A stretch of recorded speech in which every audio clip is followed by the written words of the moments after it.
My name is Christopher Golly, and this is my music machine for the unit SER202. It should be noted that in the final code for this machine, the function of the LCD screen will not be included. This is because the LCD screen utilizes Arduino function code and not AVR code.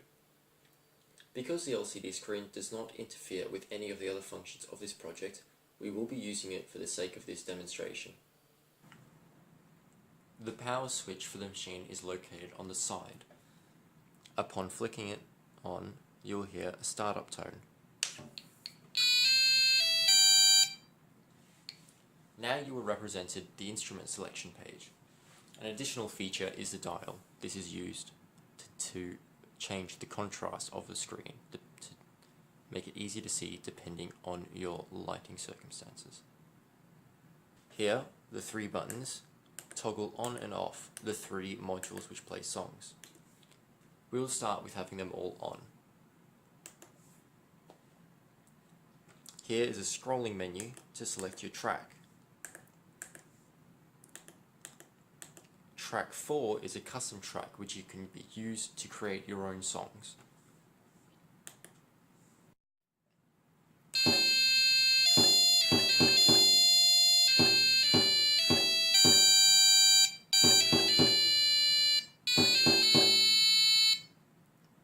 Once a track finishes, you will return to instrument selection. Here's track 2.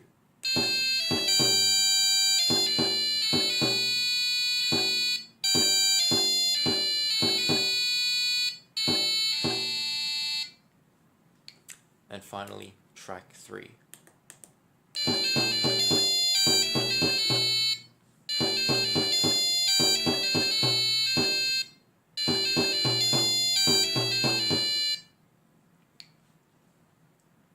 I'll now demonstrate the ability to turn on and off particular modules.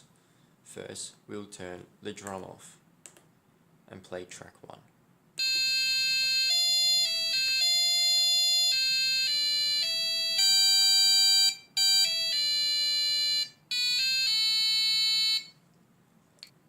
Now we will turn both the drum and the display off and play track 3.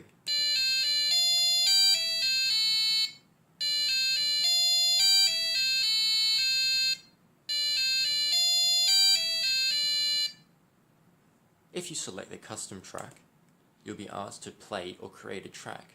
Since we have not yet made a track, we will press create. It'll ask if you wish to overwrite your save, to which we say yes. Here you select the pace of the song. The pace changes how fast the notes are played, but not the length of the track. For sake of time, we will demonstrate using the slow pace. Here we use a scrolling menu to select the note. Once selected, we press confirm.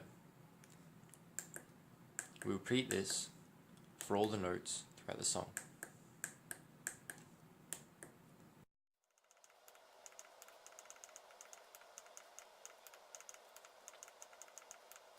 Once you've completed it, it will tell you that the track has been saved and now you can play it.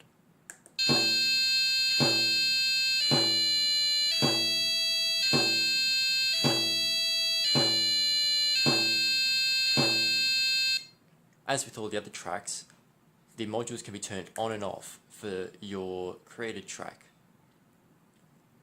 Here we will turn the drum off and then play track 4.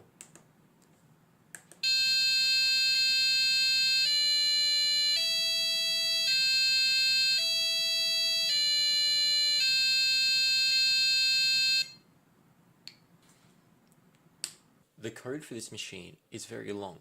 This is because it utilizes many functions, the purpose of which is to be able to be recalled from any stage of the code.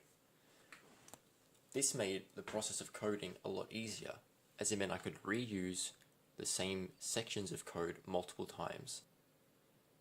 Due to creating a number of functions, making tracks is extremely easy. This is because you can choose what note function you wish to play, and then how long you want that function to play for. Each of these functions are saved in a library. There are two time libraries, one for songs being played with the drums and one for being songs played without the drums. The pitch library features the notes A through G. Each of these notes were tuned as close as possible to their musical counterparts. Track 4 is achieved by saving and playing notes from positions. It was calculated that 9 positions equal a 10-second song with a whole beat, therefore 18 positions for a half beat and 36 for a quarter beat. These make up the slow, medium and fast paces. Access to the internals of the machine can be gained through the back panel in which the drum is affixed to.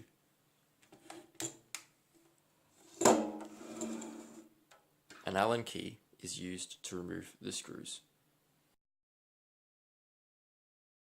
With the back panel removed, we can now see the internals of the machine. The battery cases can easily be pulled out for changing. A lot of improvements could be made to this machine. For instance, the drum could be more securely attached to the back to allow the drum stick to better strike it. The code itself could receive a lot of work. It currently sits at around 750 lines. This is because a number of systems in place are not very well optimized. The finish of the case could also receive an update.